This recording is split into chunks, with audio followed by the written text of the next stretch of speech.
Josh was one of those kids who was just born to be a bully. He was built more like a gorilla than a human teenager. And he had the disposition of a Rottweiler that someone had just tried to neuter with a pair of rusty scissors. There are a lot of different ways to bully someone, and Josh was an expert in all of them. He stole lunch money, shoved heads in toilets, beat kids up, and even pinched girls' asses in the hallway. But the thing that really made Josh born to be a bully was his dad. The man looked like an even bigger, more ugly version of Josh, and he basically owned the small town we all lived in. And he seemed to think that he owned the people too. If somebody pointed out that Josh shouldn't slap the girls' asses in the hallway, you can bet a few phone calls later that that person would be out of a job, thanks to Josh's daddy dearest.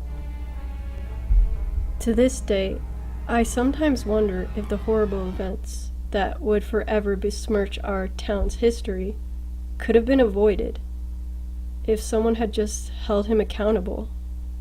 But nobody ever did. And I guess that we'll never know.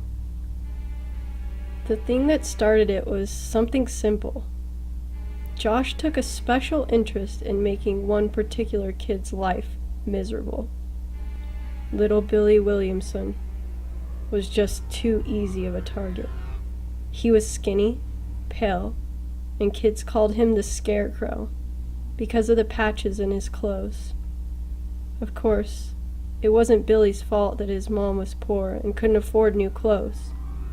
But you know how cruel kids can be when someone is different. Myself, I always just called him Billy. Every day, Josh would call out to Billy in the hall, saying, "Hey, Scarecrow, come over here so I can beat the stuffing out of you." He thought this joke was so clever that he repeated it every single day. And if Billy didn't laugh, then he'd end up with his head stuck in a toilet. Things went on like this for a while. Nobody seemed to bother with sticking up for Billy, and his overlarge clothes hid the scars that had begun to grow like tree roots down his arms. I never understood why the people this world spits on always end up punishing themselves more. But I guess that's just how it goes. Billy eventually shut down entirely. He wouldn't talk to anyone, wouldn't look you in the eye. The kid was scared of his own shadow. We all thought things couldn't possibly get any worse. But I guess fate didn't really care too much for our ideas. Because that week, Billy's mom died. And within a few days, the whole town knew that she'd been found with a needle in her arm. If that was a cause for a reprieve, then Josh didn't see it. Rather, he thought the opposite. His prey was wounded, and now was the time to move in for the kill. "I heard about how your mom died," he'd hiss under his breath when there were no teachers around. "Wish I'd found her. Even for a smackhead, your mom was a nice piece of ass. You're living with your grandma now, aren't you? Maybe I'll pay her a visit tonight. I don't think she'd put up much of a fight." Nobody seemed to notice as the gashes on Billy's arms spread to his chest and his legs, or how his face would twitch whenever Josh's insults echoed behind his eyes. Nobody noticed that he'd started writing in his diary about how much he'd like to steal his dead grandpa's gun and put an end to things his way. Sometimes you'll see a story about a kid like Billy on the news and wonder how nobody stepped in, how nobody saw what was going on in their head. The answer to that is simple. It's just easier to look away. The uglier the truth is, the less people want to face it. Because then they'll have to ask themselves why they did nothing for so long. The last day before it happened, Josh had cornered Billy after school and beat him to within an inch of his life. When he got home that day, his face looked like a pound of raw ground beef. And as he stared at himself in the mirror, he decided tomorrow was the day that he would end it. He snuck into his grandma's room that night and grabbed Grandpa's old .357 revolver from under the bed.